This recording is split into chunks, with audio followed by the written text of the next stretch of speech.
Rooftop Sports welcomes you to a special presentation of the National Football League.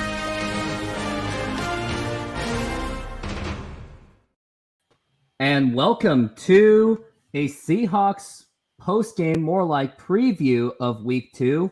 And this is Rooftop Sports. We got our special friend over here, C Films, who helped me cover the Chiefs game. And our other buddy, Jay Trident Podcast, my best friend of YouTube. He's running it just a little bit late, so he said he'll be here within the next 5 to 10 minutes. But until then, C Films, how are you doing today? I'm doing wonderful. I am doing really great. Had a great week and stuff like that. Just trying to, not think about what happened last week and move forward. It's all about the moving forward, as we are clearly, us fans are trying to recover from that awful Seahawks game from week 1, where it was against the Rams. And I do remember that this was supposed to be an expected victory out of the Seahawks, but unfortunately it just didn't go the way that we hoped. But now we've got some fans, maybe some panicking, like fans like me panicking, because I'm one of the minorities that think that maybe Geno isn't the guy because he just couldn't move the ball enough, leading the defense to be absolutely get shelled. But anyways, we're going to go over some key components of this game, of the Rams game. And before we even get started, hit the like button, subscribe, and hit the notification, as I am still trying to grow this channel. The goal is to get to 1,000 by the end of September. So let's make that happen. And I do have a very special announcement at the end of the show. So stay tuned for that. And I will make a well-dedicated video on that as well. So let's go over the game of what happened. So the Seahawks, they had a pretty decent first half. It wasn't great, but it wasn't bad either. They at least had the lead going into the second half. You had a nice touchdown to DK Metcalf from a nice pass from Geno Smith. The Rams offense, well, they were at least knocking on the door, but the Seahawks were able to contain at times. And there were times there were times that they looked like they were moving the ball well, and then all of a sudden it just got stagnant all of a sudden, because that's kind of what happens. Like, it starts out just a little bit good, and then it gets a little bit flat. And C Films, what were your thoughts on that first half of that Seahawks game? I thought overall the Seahawks first half was good and stuff like that. I think they were able to move the ball. They were able to do some really good things moving forward. So I think I see potential in our team. Geno, like you said, had that great touchdown pass to DK Metcalf. I think that was something that showed promise and stuff like that. I think the only negative I saw kind of in that half was the missed field goal at the end of the half. Yes, Jason Myers with a missed field goal. And now that you got your thoughts in here, our friend Jay Trident Podcast has arrived. How are you doing, my friend? Good. How are you doing? Thanks for having me on, man. Always appreciate it. Yeah, we are just talking about the first half, and you also, to be aware, an exciting announcement is to arise by the end of the show. So, Trident, it's your turn to go over that first half of the Seahawks game, which we are going over right now. So the first half? Yeah, just the first half of that Seahawks-Rams game. I wish the game was just one half long. It actually would have been nice. They probably would have won. I thought offensively, they looked pretty good in the first half. That touchdown drive was really methodical. They only faced 1 third down that entire drive. The first drive looked pretty good where they got the field goal. They just missed Lockett on that third down potential touchdown there. The play calling looked pretty good. I didn't think the defense was great in the first half. They gave up that long touchdown drive. The other drive, the Rams just got into penalty trouble and had to punt, got into that, I think, 3rd and 28. Not saying that wasn't good defense, but probably a little lucky there to get that. And then the Rams had that drive where they had the field goal blocked. And last thing I'll say, I'll turn it back to you. Super little thing, and I shouldn't blame a game on not scoring on a blocked field goal. But when Michael Jackson was returning that blocked field goal, I have no idea why he cut inside and didn't go down the sideline. If you watch it and freeze it, I think he would have scored. Let's if you get it, Yeah, I shouldn't it's a blocked field goal. I can't blame losing a game on not returning a blocked field goal for a touchdown. But if you freeze it, and I know it's not the best thing to do with footballs to freeze highlights, but man, it looked like if he just went outside, he just would have had the punter to beat. I think that's it, right? I think he just went. I think it was possibly this one. Yeah, that's and it. Of course, I gotta play it with no volume because copyright. So we're just looking at that. I think here is that field goal attempt, and that was absolutely blocked. And then tell me when to pause. Right there, maybe right even back there. a second. Look, that's the punter up there. Belor's gonna block him. Just run. I know his momentum's kind of taking him there, but you've got a long snapper and a punter that are gonna get blocked by way more athletic people. Just run down the sideline. I don't know if he would have scored, but I shouldn't be harping on it. It's a silly play to get up in arms on. They got their butts whooped, but you know what I'm saying? Yep, even my mouse is like, bruh, why? Why did you not move? That's not Aaron Donald chasing him down. 42 is the punter. Yeah, something like that. Yeah, that's a good point. And I know that you're saying that it may not have been the deciding factor, but it could have been one of those where it could have been 21-7. Maybe the Rams would have been like, screw it. Yeah. Could have happened, but you never know. You just never know what could have happened. But the thing is, maybe they'll learn from that. And it doesn't even matter anyway, because that second half was so atrocious. And I'm happy I didn't even get to see it because, well, I guess that's another thing where hashtag don't quit my day job became useful was I didn't have to see that absolute massacre that the Rams absolutely just put up on the Seahawks. And speak of, we shall go into the second half where wasn't really much to say. Does anyone want to take turns? Who wants to talk about the offense? Because the offense did zero. That's all I know. They did absolutely nothing. So my whole thing with that is that this is one game in a 17-game season. And I saw promise in the first half of their offense. Second half, yes, they didn't do much. They didn't score at all. But the thing about it is that there was highlights throughout the game where you could say, hey, well, we did move the ball here and there. We didn't get stopped all the time from making first downs. And so it's just they underestimated how well the Rams would be prepared for the game because, they didn't realize, okay, Matthew Stafford makes that much of a difference to their team and stuff like that. And so for us, it's when your defense sometimes, I don't know what the differential was offense versus defense on the field, because that used to be one of our big problems a couple of years ago was our defense stayed on the field longer than our offense. Which is true. Yeah. And they were known to give up the really big, insane runs. They just couldn't stop a run last year, and seemed that this was happening again. And don't forget, on the defensive end, the Seahawks got burned by, let me check, a fourth string receiver. That wasn't the one thing that concerned me. Yeah, it was that guy. Yeah. And then also, I think it didn't help that DK Metcalf kind of badmouthed the Rams, saying that I've never heard of these guys. It's one of those. He didn't say that. That was a fake tweet. He didn't say that. It was a fake tweet. It was fake. I thought it was real, but it actually was. I mean, he definitely not a good game for DK with everything, but yeah, that was technically not a real tweet. So if it was fake real, news. Then my phone probably would have needed a new phone because it probably would have blown up into oblivion. Well, good thing that you debunked that.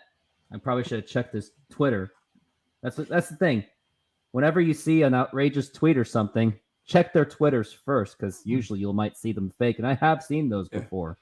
So, Trident, let's go over that defense, because it's not like there's much to talk about the offense. They just flat out couldn't move the ball, and personally, that's what I saw from last year of the offense. As great as it was, or as good as or decent as whoever wants to say it, they had their issues in the second half at times. But yeah, let's talk about where that defense just fell apart second half. Yeah, I think, unfortunately, Sean McVay just seems to have Pete Carroll's number for whatever reason. They just, like you said, it didn't matter. It was Puka Nacua was beating him up. Tutu Atwell, they couldn't stop. I was a little worried about this game because I have a ton of respect for McVay. And C-Film said, Stafford being back in there, I think I underestimated Stafford a little bit. He looked good. I did not think he would look that good. And he looked like a top 10 quarterback in the league. So I got to give him some credit. He made some throws that just, you got to tip your cap. But they stopped the run, but then they couldn't stop the pass. It's like the defense can't do two things well at once. They can't. No. Secondary plays well. Yeah, like, so they actually, if you look at the numbers, they stuffed the Rams run game. But my gosh, they could not get off the field on third down. And I think at the end of the day, take everything else out of it, that was the biggest issue for me. They could not stop at third down. I know the final number was 11-17, but man, it felt worse than that. And I don't know if some of those were maybe some garbage time third downs the Rams didn't pick up, but it felt like every 3rd and 4, 3rd and 5, they just had no problem picking it up. I thought the secondary played really poor. The pass rush was not good. When I went back and watched the game again, the pass rush was bad, but it wasn't. I thought the secondary was worse than the pass rush, if that makes sense. That is fair. They were all awful, though. They were all bad, though, except the run defense, but it didn't matter. I think a lot of the stuff in the game can be easily fixed by our coach. Pete Carroll knows what he's doing. He's been our coach for years. We've never had a team that's been horrendous, under Pete Carroll's era. And so he knows how to basically say, hey, let's fix this problem here. Let's get better at this, let's come, because he has a true game plan.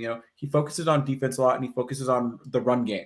He loves his runners and he loves his defense, and he loves having, and one of the things he played really well off, I think, was in games is he realizes is I think the one weakness we have a lot of times, sometimes, the last few years, is safety.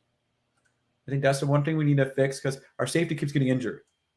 Jamal Adams, he's an example. He can't stay healthy and stuff, and we can't find a good replacement for him. We've always been able to find good replacements for running backs, but not for a safety. Our last good safety might have been Earl Thomas. Maybe Quandre Diggs is probably the last safety I've ever heard. And you make a good point about Pete Carroll, that although there's always been questions about him. One of my friends a long time ago, back in the actual good era, was he felt he didn't set a good discipline for the team. But other than that, the worst Pete Carroll year that I probably ever saw, I think everyone would agree, it was easily the 2021 season. I mean, everyone may say, well, but what about the 2011 season with Tavares Jackson? But that team had a great defense and had Marshawn Lynch. 2021, they were up and coming. 2020, they were pretty much a dud team. There was nothing to look forward to. You had Russell Wilson, who was pretty much broken at that point.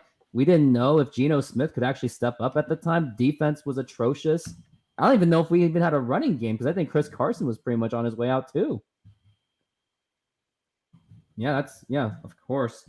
But I think that's all we really got to say about the Seahawks. It was just their ability to defend the pass was just lackluster.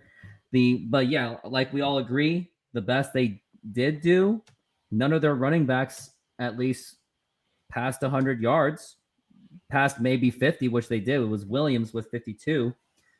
But the passing defense really does need work. And I will say, and we're going to talk about it, we are now going into week 2 against the Lions.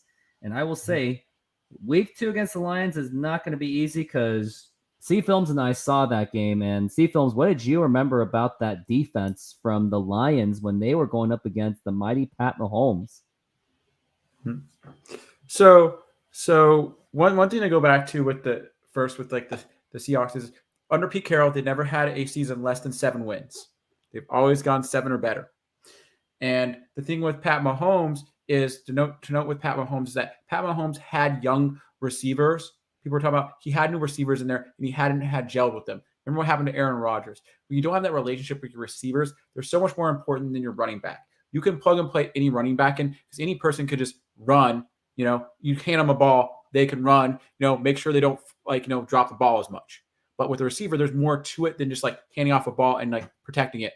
When you're receiving it, you have to be able to use one hand or lunge out or do whatever you need to do to get to that ball. You need to fake out the receiver, so that there's more in it. And it's more incurtic or something like that. There's so much more ness in it and stuff like that. That is so much more that you have to learn and do. That finding a good receiver isn't always easy. And so that's one thing I noticed. And then with the defense, on the other hand, I think is that with the Lions defense just knew that these receivers, I think maybe were were not as experienced, and they played off of that. The quarters played off of that. They were able to keep them maintained and not get a lot of big runs or big plays off of them and stuff like that. And you think about the overall game, it wasn't like Kansas City played that bad. The game was 1 point game. A couple of tweaks here and there. Pat Mahomes is back on course. They win games. Did I see that Detroit was that good? I don't think they're a Super Bowl winning team based on that first game. Not at all. I think it's just I think Kansas City underperformed as much as Detroit overperformed. That's an interesting point. Yeah, it could be seen that Pat Mahomes just didn't have his weapons, even though I still thought he adapted to it pretty well last year after he lost Tyreek Hill. I mean, he still went ahead and won the Super Bowl. Mm-hmm. But I will say this, the Lions defense, they are still better than what they were last year. I mean, it couldn't be any worse because they were one of the worst defenses last year. And if let's say you put that defense of last year to this year, I don't think they win that game. So the one guy that you got to watch out for is Aiden Hutchinson. He's a big dude, defensive end.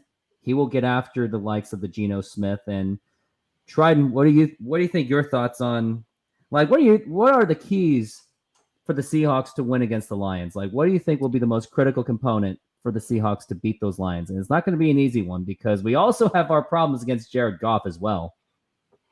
Yeah, good point. Yeah, going back to the Sean McVay days there. And I think that was a great point about the receivers with Kansas City. I do think Seattle in some ways is actually going to pose a tougher test for the Lions defense because you had Kadarius Toney dropping everything that was one of the worst wide receiver games I've ever seen, the way he played for the Chiefs. That pick six was literally in his hands. So while I'm certainly not going to, Patrick Mahomes, the best player in the world, but I do think Tyler Lockett, DK Metcalf, JSN, maybe some of the tight ends is a little bit tougher matchup than what Kansas City gave Detroit's defense. My concern is going to be the tackle situation. Abe Lucas goes on IR. Charles Cross likely not going to play. So you might have Jason Peters stepping in at left tackle. It might be Stone Forsythe and then Jake Curhan at right tackle. And going back to your point, Rooftop, there's Aiden Hutchinson going up against a couple backups on the offensive line. So you're probably going to have Will Dissly stay in and block a little bit more than you'd like. What I want to see from Seattle is a lot what they did last year. Do you remember they did a lot of those kind of rollout? I don't know what you call them, but with the tight ends, they do a little play action. Then the tight end would kind of come across and they would they did it a lot early in the year. I don't know if you guys, and go back and watch the Lions game last year where they scored 51 points and they did a ton of those plays. I felt like in that game, I think stuff like that, maybe get underneath a little bit on the Lions defense, do the best you can where you're not, it's obvious in every football game, but stay out of third and long. Don't get in a position where those tackles are going to matter. You know what I mean? You want to be ahead of the downs, getting the running game going. If you're in third down, 3rd and 2, 3rd and 3, where you can do quick hitters. If you're in 3rd and 9, 3rd and 10, and you're not moving the ball in 1st and 2nd down, then I think Geno's going to get hit. And I love me some Geno, but he's got a little bit of a fumbling problem. When he gets hit, he tends to lose the football a little bit. And you don't want that. And then in front of that crowd in Detroit, they're going to be amped up. So you've got to find a way to get the offense kind of moving methodically a little bit, chunk plays, and hopefully, and then on the defensive side for the Seahawks, I think getting Devin Witherspoon in there, so we'll get to see him, will help. I thought the secondary was pretty weak last week, so hopefully his presence helps. And then the Lions have a lot more talent offensively than the Rams, certainly at the skill positions. You just hope that maybe no Sean McVay, and that helps the Seahawks defense play better.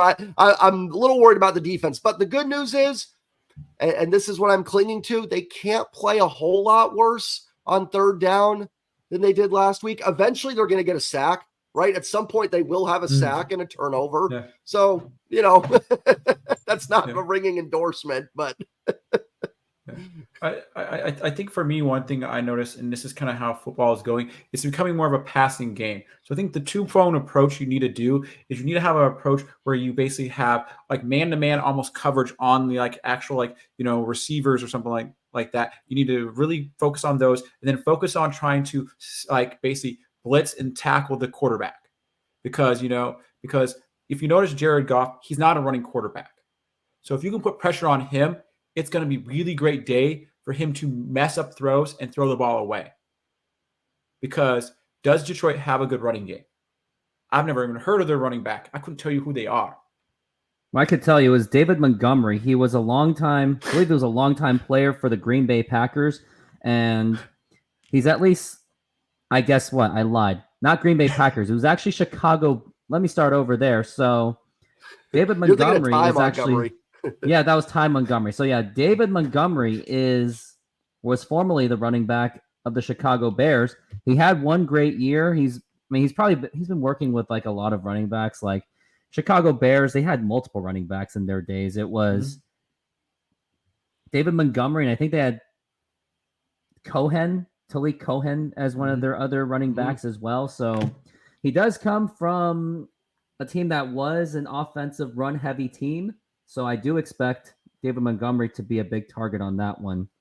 So that's something they'll have to pay attention to, along with the wide receiving core. Yep, and Gibbs as well. I mean, they didn't look too shabby because Gibbs had in 7 rushes, 42 yards. That's 6 yards a carry. So those are going to be 2 guys that they're going to have to deal with, and so it's not gonna be an easy task for sure. But yeah, like you said, Jay Trident, that hopefully we won't have to worry about the scheming things because Sean McVay knows how to scheme his way out of it, especially against the Seahawks. And another thing I want to say is I'm hoping also that the first game, maybe it was the product that maybe the Seahawks got a little bit overconfident. And let's not forget, everyone wrote off the Rams completely. Now, maybe this is just week 1, and maybe end of the season, Rams could be the Rams that we're all expecting to be completely broken, unhealthy, and everything because Cooper Kupp is still not around. But in the other way, Cooper Kupp comes back after some rest. Maybe that could work out for them. But who knows? Like, anyways. Yeah, no, I hear you. Maybe they were just caught off guard. Yeah, I do think the Rams. I mean, again, like I said, it might be week 1. This might be a stupid statement, but I wonder if we do look back in a few weeks, if the Seahawks can kind of right the ship a little bit. We look at the Rams hanging in there and go, McVay, Stafford, Donald. Maybe they're not that. They're definitely, they don't have a lot of depth. Like, I don't think they're going to be a great team, but it's possible the Rams do win like 6, 7, 8 games. Like, I don't think they're going to be very good. I don't think they'll be able to beat like the Niners of the world, but they might actually end up being a fairly competitive team. And I think the last thing I'll say with the Rams is, I think the thing with the Rams too is the expectation is that like why people thought they would be bad. And probably should have recognized this too. Like, is Stafford's going to get hurt? Donald's going to get hurt. They're getting older. They're not a healthy team. I hated that we played them week 1. I hate that Sean McVay had 6 months to prepare for us. I hate that we had to play fully healthy Stafford, fully healthy Donald. I do wonder if like in week 14, Stafford's got some nagging injury. Donald's got something nagging. They drop off. You know what I'm saying? A little bit. Well, we'll have to see. And maybe that 49ers-Rams game will give us a good idea because it will be. 49ers are heavily favored to win. Like, it's an overwhelming favorite because of that defense and that Kyle Shanahan is a fantastic coach. So we'll have to see where that goes. And maybe the Niners will just completely just bust them up so badly. The next thing you know, may see that, he might have some little problems. He's getting injured. So who knows? But is the 49ers and their coach kind of like Josh Allen? Are they a team where it's like they do really well to a certain point and always flub out at the very end? Just, because I always think about like, the like Buffalo Bills, where I'm like, they're a great regular season team, but I can't say they're a great, amazing team because of their playoff runs. What playoff run have they had? Can you say they're amazing? They went all the way to just play Kansas City, but they haven't really done. I mean, they had a disappointing run last year.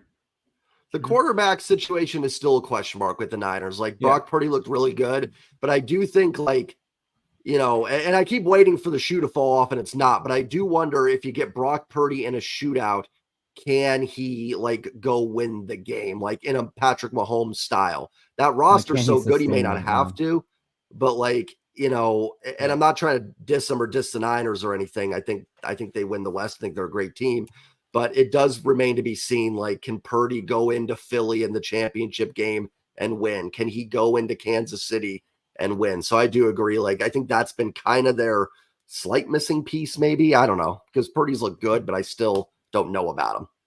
I mean, I would still say that I would think that talent-wise, Sam Darnold does have that upside edge. I mean, Brock Purdy, he was Mr. Irrelevant at one point, but I would say for the Niners, if they were to win a Super Bowl, now we're going way off topic just a little bit, they would have to have the most amazing defense, top 5 running back, because as of now, for the way I've seen Brock Purdy, which they might, yeah. The way I see it, he's basically in that Trent Dilfer role from that 2000 Ravens team. Mm-hmm. That's what he reminds me of. But yeah. A little bit off topic. I think one of the things I would have to say is about football and about sports in general is that if you look at a sporting thing, any team that loses a game, even if they lose by 1 point or by a mile, you always look at them in so much in a negative way. A lot of people look at them so negatively because they lost. Look at, like we were talking about Detroit Lions earlier from last week. They won a game and all of a sudden people are saying, oh, there's this great team. They had no issues, when it's like there were still issues with the Detroit Lions. They weren't perfect. They didn't show that they were an amazing, like, championship quality Super Bowl winning team. No, like I said earlier, was it that Detroit played better? Maybe they did play better, but did they play amazing? No. Or was it just like on the other hand where it was like Kansas City just underperformed, And that's kind of the whole thing that you have to always think about with every game every week. Because think about how close a lot of games were, especially last year. There was a lot of games decided by 1 point, 1 score or less. A lot of games. Detroit had a lot of games last year that were decided by 1 point or less because they couldn't execute the end of the games. And that's the same thing with the Seahawks and same with all these other teams. People would be talking about Russell Wilson last year. If he could just finish a game, he would be considered a great player again. If he could just finish a game, And that's what I would like to see from.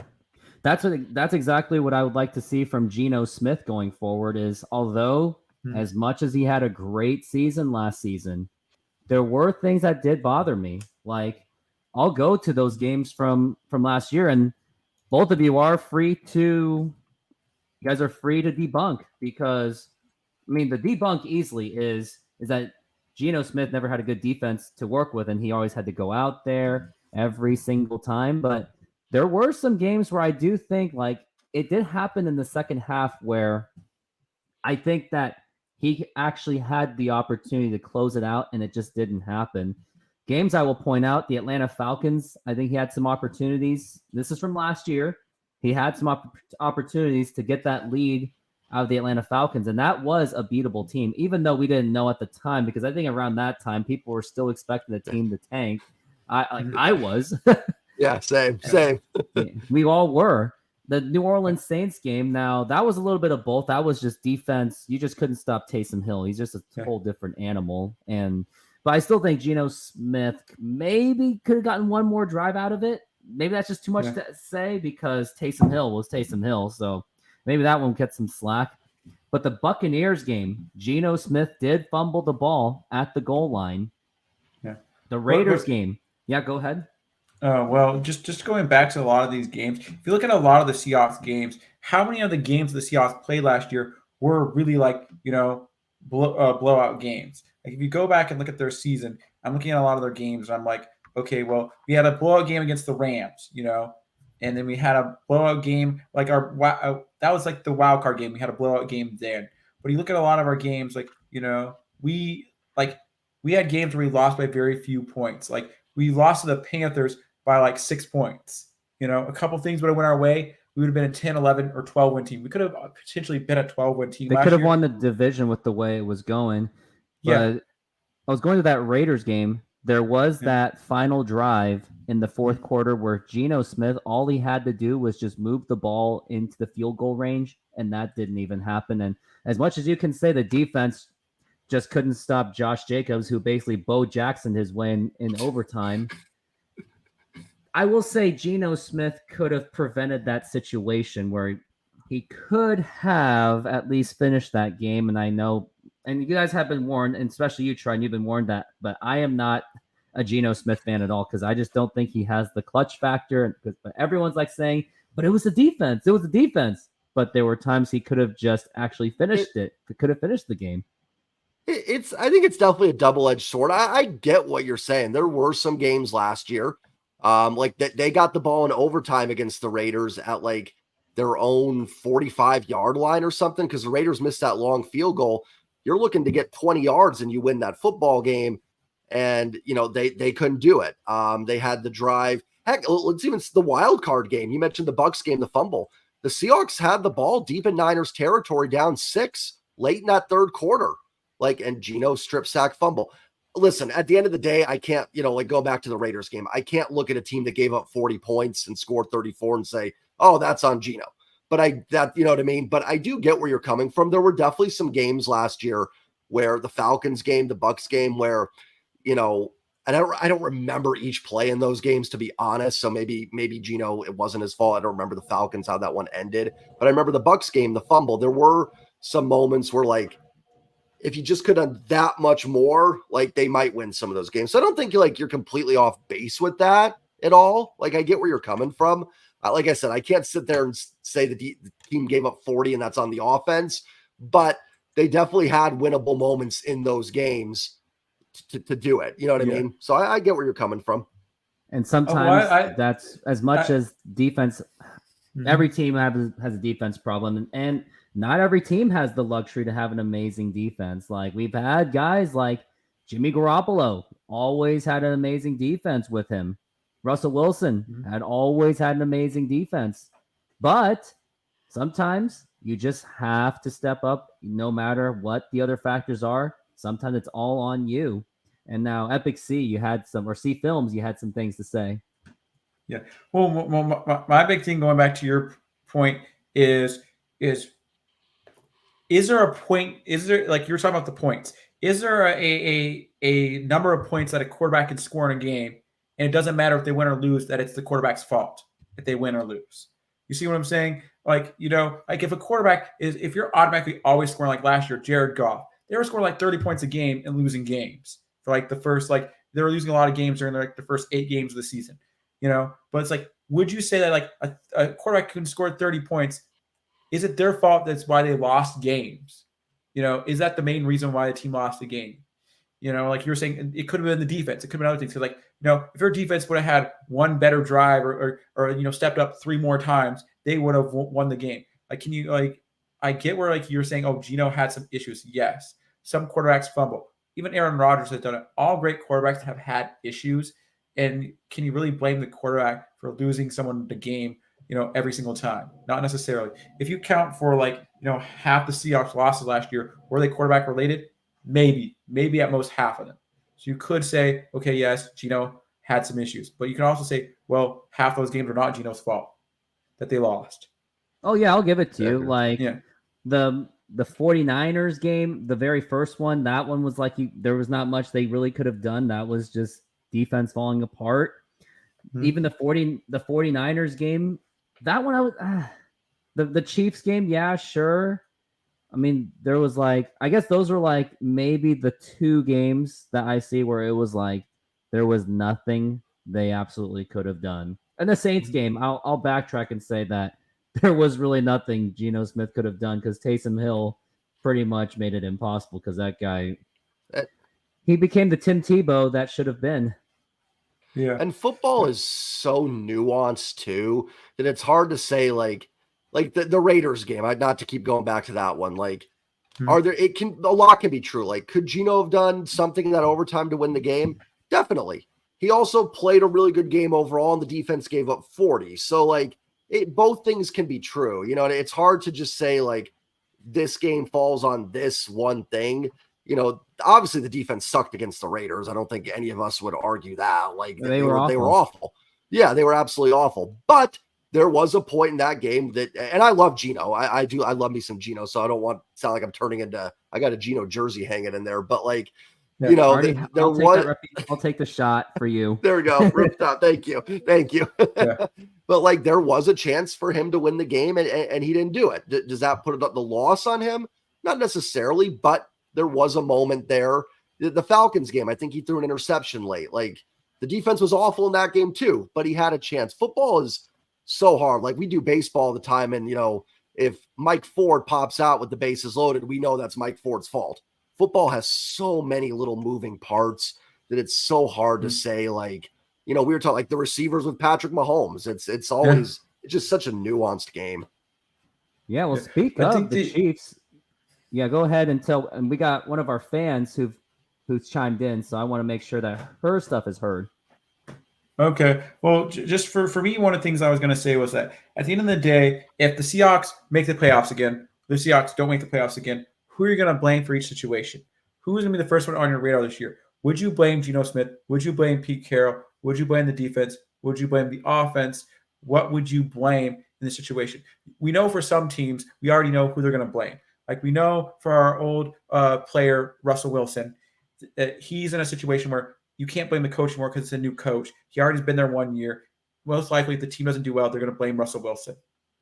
You already know that. They will, because Russell Wilson has a fantastic coach in Sean Payton. So it's like he has no excuses. Like last year, as much as everyone was making fun of Russell Wilson, and it's mostly just because of what he did, what he said, his whole Broncos country, let's ride. It's the whole thing doing squats on the airplane. But some actually did give him a free pass. Even I was kind of one of them where I was like, well, yeah, Nathaniel Hackett wasn't a great coach either. I mean, the guy burned 30 seconds on the clock against the Seahawks that made Shannon Sharp go crazy. But this season, he's got no excuses. But now Hannah's saying, obviously, Detroit didn't play well. Kansas City just played a lot worse. And that's what C-Films makes it. That's where his point is. One, I guess, is Detroit kind of got lucky on that game. Still tough to go into Arrowhead and win. They definitely did, but if Seattle had gone in there and won ugly like that, I would be very, very excited. So it's one of those things I cannot take it away from the Lions. Had Seattle played that same game and won that 21-20, I would be so jacked up right now for the Hawks. So, like, I agree Detroit probably didn't play as well as, like, the pundits, the national pundits are playing it up to be. But, man, if you're a Lions fan, you've got to be pumped about you winning are pumped up, and you're thinking, like, oh, look, the Seahawks are absolutely broken. We're going to destroy them. But the one thing, I mean, even I still think that's going to happen. But we all acknowledge that the sport is called football. Things happen. Like, we weren't even expecting after the Jets lost Aaron Rodgers in just 75 seconds, the Bills were supposed to, like, run away with that. Maybe. But then Jets had a great defense, which is why it's called football. So, and then Zach Wilson actually moved the ball, at least at the end. And then Josh Allen threw 3 interceptions. So, yeah, everything's football. So all we can do is just enjoy the game and just take it from there. And hopefully I'll be able to do the live one. And hopefully the hashtag don't quit your day job won't get in the way. But I think that is all we've got to cover for the Seahawks and Lions preview. It's not like we had much to say, but yes, our goal of both of our channels is to do this every week, hopefully. But I got to give you guys the announcement. Trident, you already have the spec of it, what's going on, but at least have 3 viewers in there, so I might as well just let it out already. But I myself have finally opened a membership, the premium membership for my channel. It's called Rooftop Fans is what it's called. So what are the benefits? Yeah, it's called Rooftop Fans, literally. So for just... Actually, I won't give the prices. So has the usuals, the loyalty badges, member shout-outs, member-only live chats, priority reply to comments, like those little boring things. Okay, now who cares about that, right? Who cares? But I'm also doing member live streams as well, just like the Trident's doing. Not that I'm copying him. Everyone does it. Everyone does it. All of Urinating Trees, other YouTube friends do it too. Everyone does it. But what's so special about my membership only? If you join that one, you'll get like no commercials, not even my nostalgic commercials that I do, which a couple of my fans actually do like. But yeah, there'll be no commercials, no modern exterior commercials at all. It's going to be like more engaging kind of thing. And I'll be able to play a lot more different types of content and like add some more bells and whistles. Like after the Mariners hit a home run or after the Seahawks score a touchdown, I'll put some actual music that I could actually use without YouTube going, hey, don't do that. I mean, you can do that, but you went making squat. So I want something where I can. Yeah. Dude, after the Seahawks get a defensive stop, that would be way more thrilling. Oh yeah, that would. So yeah, something like that where lots of more bells and whistles. Like for example, for a Mariners game, we all missed the Louie. I will bring that back. I'll do actual seventh inning stretches kind of things. Like lots of different things that will be a lot more than a traditional show. And also members only polls as well. Like maybe for like a random Sunday, if I just happen to have the time, if I happen to be there, you guys can choose which game that you guys want me to do. So instead of doing it based on what I want to do it based on what you guys want to do. And the other thing is, if I have this membership, if you guys join into this, starting in October, I will put in my new Mariners nostalgic contents that I have on the way after baseball season. And you guys will have the opportunity to give me some feedback of what I could do better with this video, how to fix it, how to make it better, because this is about growing the channel. And if I can get much of you guys to join in and like build this community to build like my nostalgic content, because I do have a lot of nostalgic content ideas that I do want to do for the Mariners and even the Seahawks. And for you guys to get dibs, to get like early access to my nostalgic stuff, give me some like good feedback and let's all build this video, make everything better. Do it. So yeah. For $5 a month, you will have the opportunity to enjoy this premium content. And I'll even make sure to do it different days than the Trident, so he'll get dibs on those or whatever. So we're not. And then if you're members of both, I've got to get running here, guys. So I'm going to head out. But if you're members of both, you get both of us individually. So there you go. Think about there's a possibility too. Yeah, well, nice to meet you. Yeah, nice to meet you. Yeah, nice you to too, meet man. you. Thank you. I already know you. But yeah. Well, nice to meet you, Jane Trident podcast. Yeah, we'll be doing this a lot more. So yeah, absolutely. We got to do a game together for sure. Yeah, of course. Yeah. Thanks for joining the show. No problem. Thanks, guys. Later. Peace. All right, so let's take a look and see other comments that we've got. Oh, that's really about it. Premier League resumes on Saturday after international break. Maybe I'm thinking about doing that Tottenham game. Hannah, give me a comment or tweet me if you think me covering a Tottenham game would be ideal, because I am thinking about that, because I do have that Tottenham jersey up there. There it is. But I think that may just wrap it up for our show. Yeah.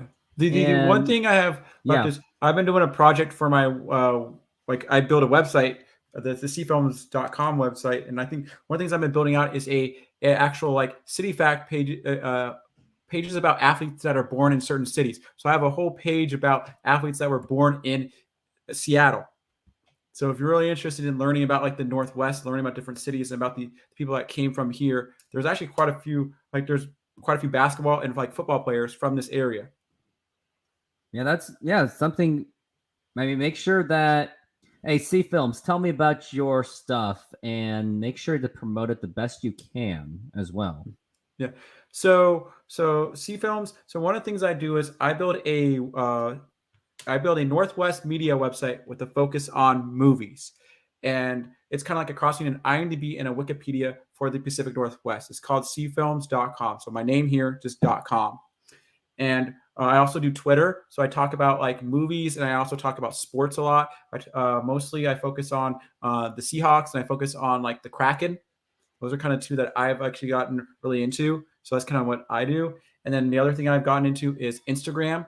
And then the other thing I do is I do Twitch. So I do live streams there. So if you want to find me, I actually get around to a lot of different places. But yes, that's kind of my brand. But anywhere you look for, just look for the C Films tag and you'll find me. Yep, that is me. Mm-hmm. Got it. All right, yeah.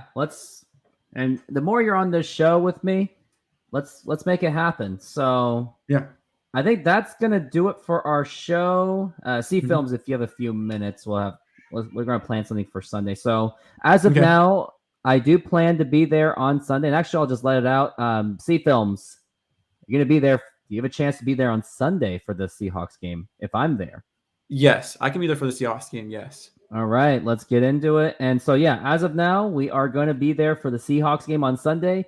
And for tomorrow, as of now, going to be there for the Mariners game as well, as of now, with the Trident, as of now. That's the thing, as of now. Oh, yeah, Hannah, I'm not worried about the 7 a.m. I can do it. I'm thinking about it, heavily considering, but we'll see.